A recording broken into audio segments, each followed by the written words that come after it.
Sən bilirəm xətrübə. Ged bax özünə güzgüdə patsan, ged özün fikirlə. Yani bu kız son boyda uşağın üstüne kol gelirsen pisi sene panyatkasız heyvan gel özün fikirlə. Sayığı bazaqda görmədim mən elə panyaqqanı.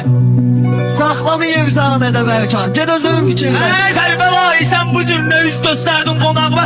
Vurma sövqə saatda 90, ged özün fikirlə.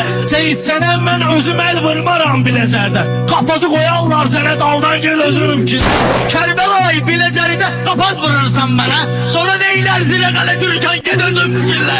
Seyit seninle gələrəm zirədə söhbət eləyərik. Ama bizim ünvandı bu ünvan gel özün fikirlə. Bu qar sən də çaşma günə, sənə qatarım tələbə. Mənə yanımda bırakma 90, ged özün fikirlə. Sen fikrin buğda çeken değirmanına gitmesin. Adam öldür bizim değirman gel özün fikirlə. Прощение к родному городу. По такому поводу мучу воду.